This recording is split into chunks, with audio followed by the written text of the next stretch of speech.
Bonjour à tous, direction l'hippodrome de Lyon-Paris ce lundi pour une nouvelle émission Quintet Flash et on se retrouve au départ du prix de la Fédération du Centre-Est. C'est un handicap qui est réservé aux chevaux âgés de 4 ans et plus. Ils vont évoluer sur la distance de 2000 mètres. Ils sont 16 en piste. On peut dire que ce tracé de Lyon-Paris ne comporte pas de piège. Il y a une belle et longue ligne droite. Donc on peut dire que tout le monde est assez avantagé. Moi, je vais faire confiance surtout aux chevaux qui sont entraînés justement dans la région lyonnaise, mais on va voir tout ça avec mon analyse.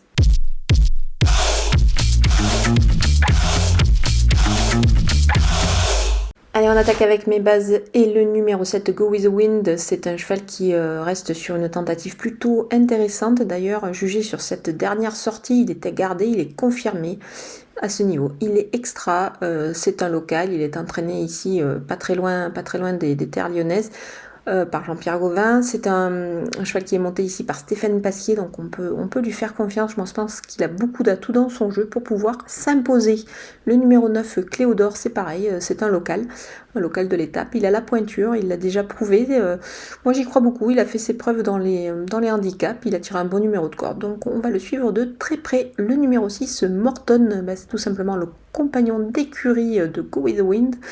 C'est un spécialiste de la piste lyonnaise. Alors certes, il débute dans les handicaps, mais je m'en méfie, il est associé à Gérald Mossé. Il va avoir des ambitions ici. Il joue donc, on l'a déjà dit, à domicile. On le suit. On poursuit avec les opposants et le numéro 3. Thunder Speed, il est à reprendre sur sa dernière tentative. Il sera beaucoup mieux sur cette distance de 2000 mètres. Le numéro 8, Mirage Rêve, certes, il a moins de marge au poids.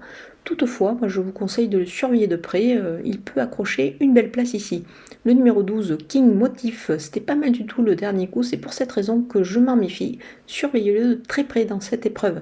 Le numéro 15, Dragonnette, jugé sur sa dernière sortie, il est à surveiller de très près, il a des lignes plutôt intéressantes. Et mon coup de poker, c'est le numéro 16, Saldouro. C'était vraiment extra le dernier coup. À ce poids-là, moi j'y crois particulièrement. Il est capable de répéter cet exploit.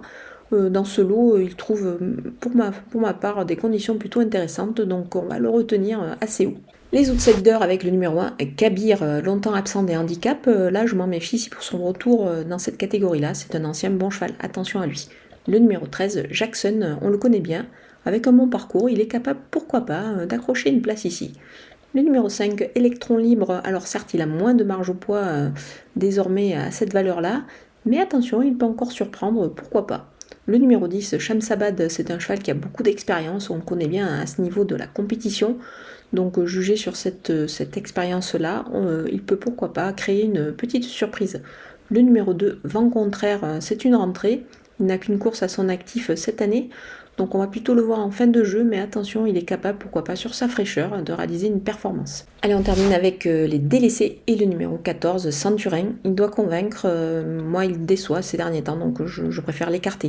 Le numéro 11, Tonencourt, son poids est en baisse, mais il doit lui aussi se montrer un petit peu rassurant pour pouvoir revenir dans une combinaison. Le numéro 4, The Lorite, c'est une petite rentrée, à mon avis il aura un petit peu de mal, donc on va le regarder courir et on attendra pour le prochain coup. Voilà, on a passé en revue tous les partants de ce Quintet Plus lyonnais. Je vous laisse avec ma sélection et mes conseils de jeu.